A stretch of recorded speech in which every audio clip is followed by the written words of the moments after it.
कुछ किसान अपनी रोजमर्रा की जिंदगी में अनुभव करता है।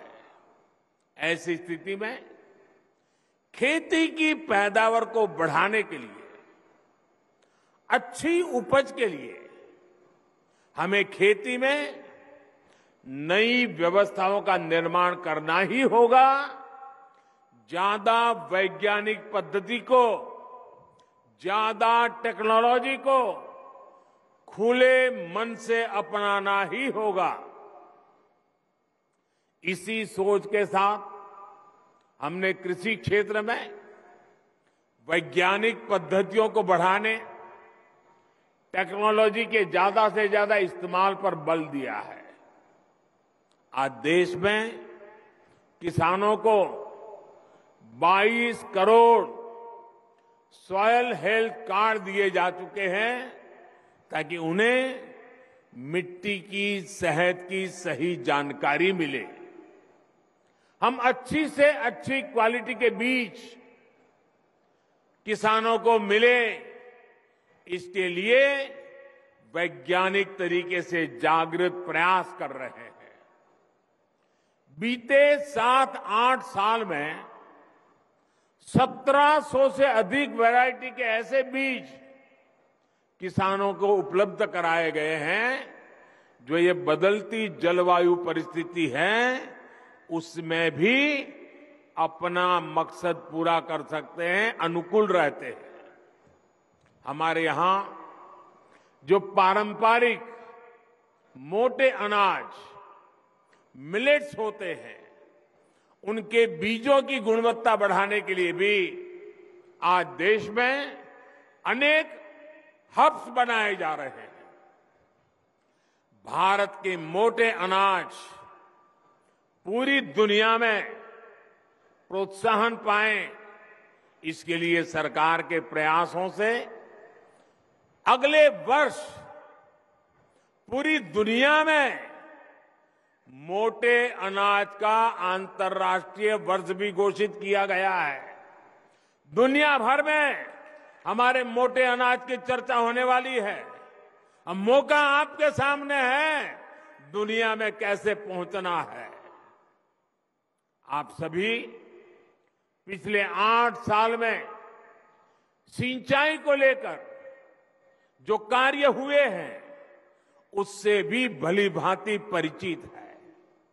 हमारे यहां खेतों को पानी से लबालब भरना, जब तक किसान को खेत में सारी फसल पानी में डूबी हुई नजर नहीं आती है, एक भी पौधे की मुंडी अगर बाहर दिखती है तो उसको लगता है पानी कम है, वो पानी डालता ही जाता है, तालाब जैसा बना देता है पूरे खेत को, और उससे पानी भी बर्बाद होता है, मिट्टी भी बर्बाद होती है, फसल भी तबाह हो जाती है। हमने इस स्थिति से किसानों को बाहर निकालने पर भी काम किया है। पर ड्रॉप मोर क्रॉप, सूक्ष्म सिंचाई, माइक्रो इरिगेशन, उस पर बहुत अधिक बल दे रहे हैं। टपक सिंचाई पर बल दे रहे हैं,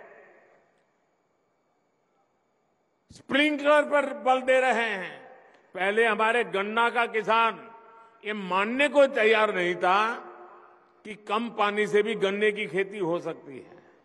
अब ये सिद्ध हो चुका है, स्प्रिंकलर से भी गन्ने की खेती बहुत उत्तम हो सकती है और पानी बचाया जा सकता है। उसके तो दिमाग में यही है कि जैसे पशु को पानी ज्यादा पिलाया तो दूध ज्यादा देगा, गन्ने के खेत को पानी ज्यादा दिया तो गन्ने का रस ज्यादा निकलेगा। ऐसे ही हिसाब किताब चलते रहे हैं।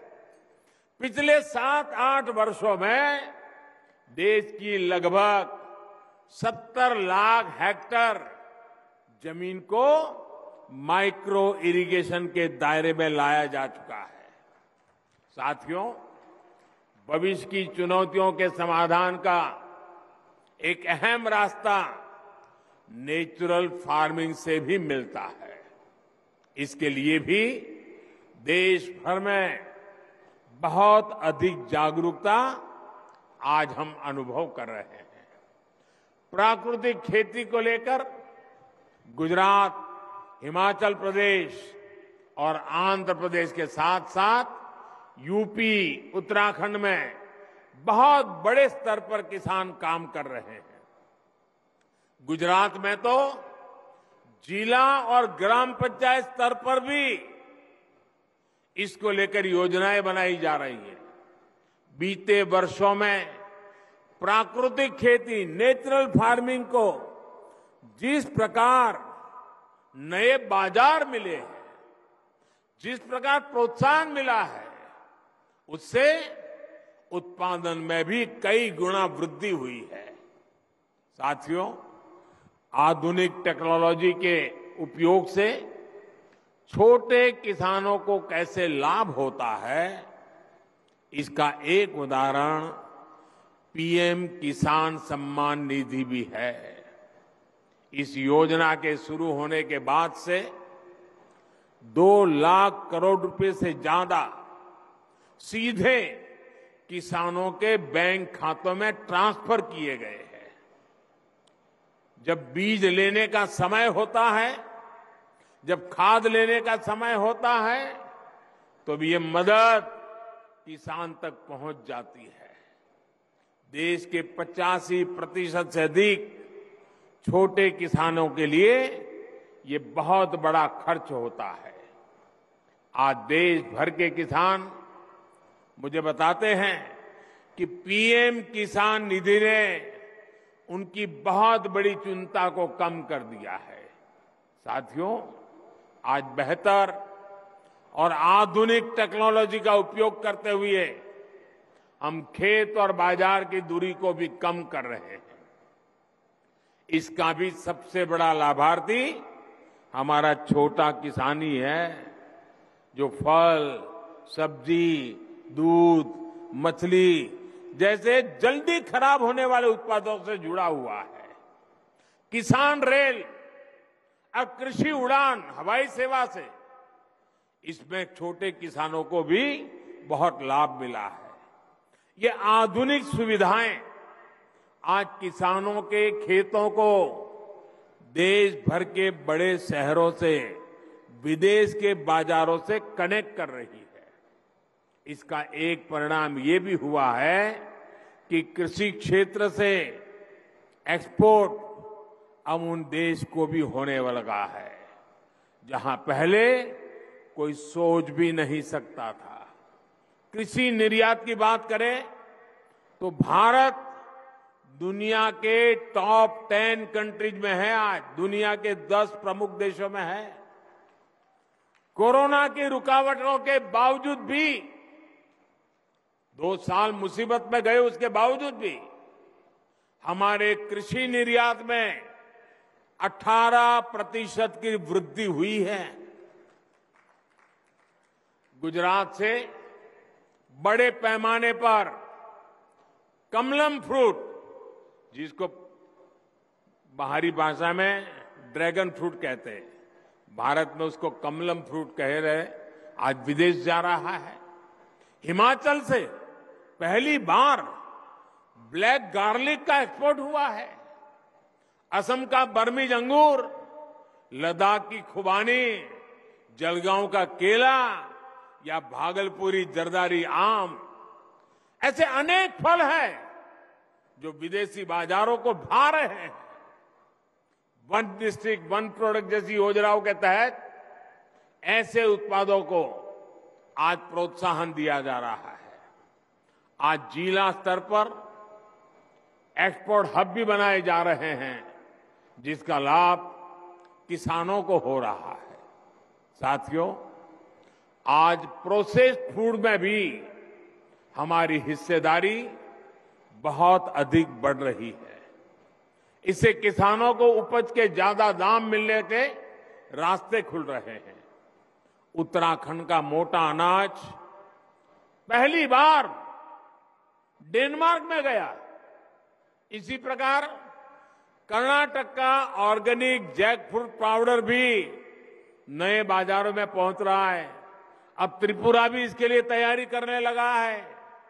ये बीज हमने पिछले 8 वर्षों में बोए हैं, जिसकी फसल अब पकनी शुरू हो गई है। साथियों, आप सोचिए, मैं कुछ आंकड़े बताता हूं। ये आंकड़े सुनकर के आपको लगेगा कि प्रगति और परिवर्तन कैसे होते हैं। 8 साल पहले जहां 2 बड़े फूड पार्क ही देश में थे, 2 बड़े फूड पार्क, आज ये संख्या 23 हो चुकी है। अब हमारा प्रयास ये है कि किसान उत्पादक संघों यानी एफपीओ और बहनों के स्वयं सहायता समूहों को भी इस सेक्टर से कैसे अधिक से अधिक जोड़े। कोल्ड स्टोरेज हो, फूड प्रोसेसिंग हो, एक्सपोर्ट हो, ऐसे हर काम से छोटा किसान सीधे जुड़े। इसके लिए आज सरकार लगातार प्रयास कर रही है। साथियों, तकनीक का ये प्रयोग बीज से लेकर बाजार तक पूरी व्यवस्था में बड़े परिवर्तन ला रहा है। हमारी जो कृषि मंडियां हैं, उनको भी आधुनिक बनाया जा रहा है। वही टेक्नोलॉजी के माध्यम से किसान घर बैठे ही देश की किसी भी मंडी में अपनी उपज बेच सके, ये भी ई नाम के माध्यम से किया जा रहा है। ई नाम से अब तक देश के 2.25 करोड़ से ज्यादा किसान और 2.5 लाख से अधिक व्यापारी जुड़ चुके हैं। आपको ये जानकर के भी खुशी होगी कि अभी तक इसके माध्यम से 2 लाख करोड़ रुपए से अधिक की लेन देन हुई है। आपने देखा होगा, आज देश के गांवों में जमीन के, घर के नक्शे बनाकर किसानों को प्रॉपर्टी कार्ड भी दिए जा रहे हैं। इन सभी कामों के लिए ड्रोन जैसी टेक्नोलॉजी, आधुनिक टेक्नोलॉजी का उपयोग किया जा रहा है। साथियों, खेती को ज्यादा से ज्यादा लाभकारी बनाने के लिए आधुनिक टेक्नोलॉजी को उपयोग को हमारे स्टार्टअप नए युग में ले जा सकते हैं। आज यहां इतनी बड़ी संख्या में स्टार्टअप से जुड़े साथी मौजूद हैं। बीते 7-8 सालों में खेती में स्टार्टअप की संख्या, ये भी आंकड़ा सुन लीजिए, पहले 100 थे, 100, आज 3000 से ज्यादा स्टार्टअप खेती में टेक्नोलॉजी पे काम कर रहे हैं। ये स्टार्टअप, ये इनोवेटिव युवा, ये भारत की टैलेंट